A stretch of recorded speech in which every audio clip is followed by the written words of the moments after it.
44 साल की उम्र हो चुकी थी, अभी वो जेल से आया था, क्योंकि उसने अपने बहनोई के केस में वो जेल गया था। उसने अपने बहनोई का मर्डर कर दिया था। लेकिन वहाँ से आने के बाद उसकी इच्छा होती है कि अब वो शादी करेगा, क्योंकि उससे पहले उसकी 2 शादियाँ हो चुकी थीं और दोनों पत्नियाँ उसको छोड़कर जा चुकी थीं।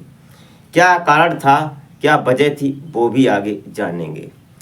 अब उसकी इच्छा होती है 44 साल के बाद कि अब मैं फिर शादी करूंगा, लेकिन तभी उसको एक सुंदर लड़की मिल जाती है। उधर लड़की के पिता को ये पता था, उसके पास आर्थिक स्थिति कमज़ोर थी, वो किसी को खाना तक नहीं खिला सकते थे। इसलिए उन्होंने सोचा कि लड़की की उम्र तो अभी 24-25 साल की है, लेकिन शादी उसने 44 साल के लड़के से तय कर दी।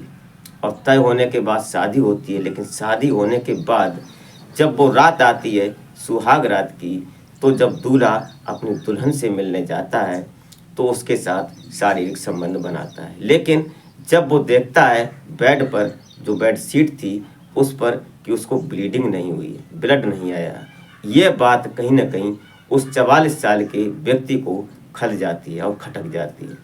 यही कारण बन जाता है कि 6 दिन ही हुए थे उसकी शादी को, और उसके बाद उसने अपनी पत्नी को इस दुनिया से अलग कर दिया, जुदा कर दिया। क्या हुआ था इस कहानी में, वो जानेंगे इस वीडियो के माध्यम से।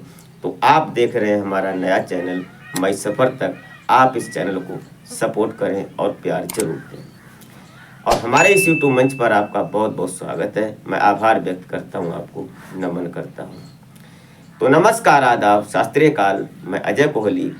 आज की जो सच्ची घटना मैं आपको सुनाने जा रहा हूँ, ये घटना 15 मई 2025 उत्तर प्रदेश का जिला पड़ता है वाराणसी, और वाराणसी का थाना क्षेत्र पड़ता है चौबेपुर। चौबेपुर का एक गांव पड़ता है छितौनी। यहाँ का रहने वाला राजूपाल की उम्र की बात करें तो 44 साल की थी। ये अभी अपनी बहन से इसकी फिलहाल लड़ाई हुई थी, और लड़ाई होने के बाद इसने अपने बहनोई का कत्ल कर दिया था। उस मैटर में ये जेल जाता है, और जेल जाने के बाद इसकी जब जमानत होती है, जमानत होने के बाद जब ये घर आता है, उसके बाद इसकी इच्छा होती है कि अब वो शादी करेगा। लेकिन इससे पहले इसने 2 शादियां कर चुका था, हो चुकी थीं, लेकिन दोनों पत्नियां इसके साथ नहीं थीं, वो छोड़कर जा चुकी थी। पहली पत्नी थी गाजीपुर की संध्या। अब संध्या से जब इसकी शादी हुई थी, उस समय इसकी उम्र शादी के लायक थी, लेकिन इसकी आदतें शुरू से ही कुछ गलत थीं। ये हमेशा शराब का आदी था, शराब पीता, घर आता, घर आकर अपनी पत्नी से ऊल फजूल की बातें करता, लड़ाई झगड़ा करता, घर में कलेश होता। इस वजह से तंग आकर कुछ महीने तक ही शादी चली संध्या से, राजूपाल की, और फिर ये संध्या अपने घर चली जाती है, दोबारा कभी वापस नहीं आई। उसके बाद समय आगे बढ़ा, और समय आगे बढ़ने के बाद इसकी शादी होती है। अदलाहट एक जगह पड़ती है वहीं, तो वहाँ पर इसकी पुष्पा से शादी होती है। और शादी होने के बाद जब पुष्पा इसकी दुल्हन बनकर घर आती है, तो कहीं ना कहीं परिवार खुश था। एक शादी टूट चुकी थी, जब दूसरी शादी हुई तो खुश थे परिवार वाले भी कि चलो दूसरी शादी तो हो गई। लेकिन वजह वही थी कि जो ये राजूपाल था, ये शाम को आता पीकर, और उसके बाद घर में बवाल, ड्रामा और घर में कलेश होता। ये बात कहीं ना कहीं पुष्पा को भी नहीं जमी, और पुष्पा भी कुछ महीने तक ही इसके साथ रही, और उसने भी अपना किनारा पकड़ लिया और वो अपने घर चली गई। अब ये दिमाग इसका ज़्यादा खराब चलने लगा, और इसकी एक दिन इसकी बहन से लड़ाई हो जाती है। और जब बहन से लड़ाई पंगा होता है, उसके बाद इसने अपने बहनोई को एक दिन उसकी हत्या कर दी। और जब वो मर जाता है, उसके बाद पुलिस की जो इन्वेस्टिगेशन हुई, उसमें इसकी धरपकड़ होती है और राजू को जेल हो जाती है। अब राजूपाल जेल चला जाता है। कुछ महीने जेल में रहने के बाद सालें गुजर जाती हैं। उसके बाद जब जमानत होती है, और जमानत पर जब ये बाहर आता है, अब इसको फिर ये लगने लगता है कि अब मैं शादी करूँगा। लेकिन तभी इधर जौनपुर की रहने वाली आरती पाल, जिसकी उम्र 25 साल की थी, अब आरती पाल के जो पिता थे वो आर्थिक स्थिति इनकी बहुत कमज़ोर थी। वो 10 लोगों को खाना भी नहीं खिला सकते थे, वो एक शादी का जोड़ा भी नहीं ले सकते थे। लेकिन बेटी 25 साल की उनके घर थी, उसको देख देख कर वो हमेशा यही सोचते थे कि कोई ऐसा वर मिल जाए, एक ऐसा कोई परिवार मिल जाए जहां हम अपनी बेटी के हाथ पीले करके और उसको पहुंचा दूं, अपने घर चली जाए। क्योंकि बेटियां कभी घर नहीं रहती, उनके लिए दूसरा घर ही चुनना पड़ता है। और ऐसा ही उनके पिता भी सोच रहे थे। लेकिन तभी पता चलता है इधर राजूपाल को कि एक जौनपुर में लड़की है और उसकी बिरादरी की लड़की है और उससे शादी के लिए उसको ज़रूरत है। संपर्क होता है दोनों परिवारों का, और संपर्क होने के बाद ये 9 मई 2025 को इनकी शादी हो जाती है। एक मंदिर में, शिव मंदिर में शादी होने के बाद दोनों पति पत्नी अपने घर आ जाते हैं। दोनों पक्षों के जो रिश्तेदार थे खास वही सिर्फ जाते हैं और बहू को विदा कर अपने घर ले आते हैं।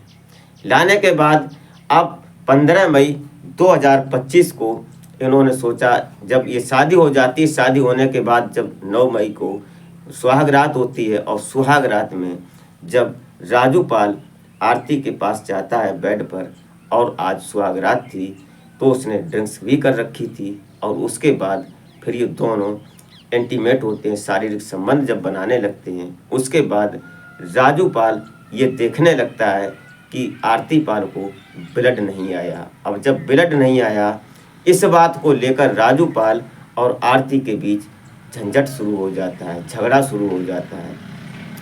दरअसल ये अक्सर साइंस की बात है कि जो बच्चियां छोटी सी उम्र की होती हैं और वो साइकिल चलाती हैं या कुछ ऐसा वैसा खेल कूद करती हैं, तो उनको ये ब्लड आने वाली समस्या जो होती है वो शायद नहीं रहती है, क्योंकि वो एक अंदर की बात थी इसलिए। लेकिन जो लड़की की उम्र ज़्यादा हो चुकी है, 20 साल से ऊपर हो चुकी है, उसको ब्लड अब कैसे आएगा, क्योंकि टाइम पूरा हो चुका है। लेकिन ये बात राजूपाल कतई सोच नहीं पाया, और उसने आज से ही, सुहाग रात वाली रात से ही घर में बवाल और विवाद शुरू कर दिया। और उसके बाद आरती पाल से झंझट इतना हुआ कि फिर आगे 6 दिन तक इनके घर में आपस में विवाद होता ही रहा। 15 मई को जब राजूपाल पहुंचता है अपने घर और शाम को पीकर, उसके बाद जब अपनी पत्नी आरती पाल से बोलता है कि अब मैं शारीरिक संबंध बनाऊंगा, लेकिन आरती पाल जो थी वो मना कर देती है। और मना करने के बाद वो बोलती है कि मैं संबंध नहीं बनाऊंगी, क्योंकि तुम मेरे ऊपर आरोप लगा रहे हो कि मैं किसी दूसरे से संबंध बनाकर आई हूँ। ऐसा विचार था उसका, राजू का, इसलिए आरती मना कर देती है। लेकिन आरती की बात सुनकर कहीं ना कहीं राजूपाल को गुस्सा आ जाता है और वो डंडा उठाता है और इतना पीटता है, पीटते पीटते आरती पाल की दम निकल जाती है। उसके बाद जब आरती अचेत अवस्था में नीचे पड़ जाती है, उसके बाद फिर राजू जो था उसको देखता है और फिर घबरा जाता है कि कहीं ना कहीं मुझे ऐसा लग रहा है कि आरती मर चुकी है। ये सब देखने के बाद आनन फानन में जो और लोग थे मोहल्ला पड़ोस के, उन्होंने पुलिस को इन्फॉर्म किया।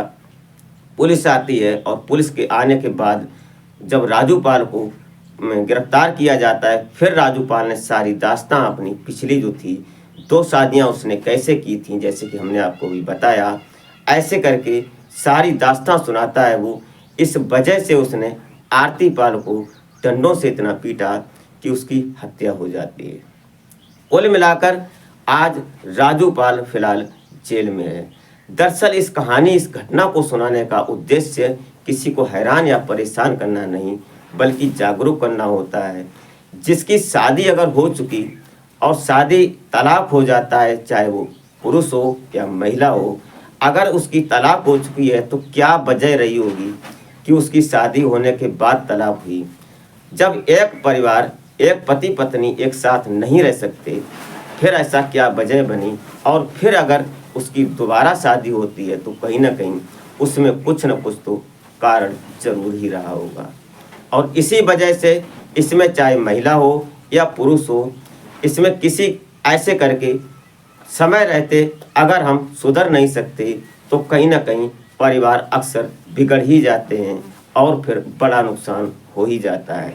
और ऐसा ही आरती अगर समय रहते अपने परिवार से अपने घर अपने मायके चली जाती तो शायद आरती आज जिंदा होती, लेकिन उसने ऐसा सोचा नहीं। उसने अपने माता पिता की कमजोरी और गरीबी को देखते हुए यहाँ पर रही, और उनके पिता भी इतने मजबूर थे, गरीब थे कि अपनी बेटी के हाथ पीले किए थे, लेकिन शायद वो इस दुनिया में चल नहीं पाई। दोस्तों, ये रही घटना, ये रही कहानी। आप क्या सोचते हैं इस घटना को सुनने के बाद? अपनी राय कमेंट में ज़रूर लिखें। इसी के साथ आप अपना और अपने परिवार का बेहतर तरीके से ख्याल रखें। मिलते हैं फिर नेक्स्ट वीडियो में, तब तक के लिए जय हिंद।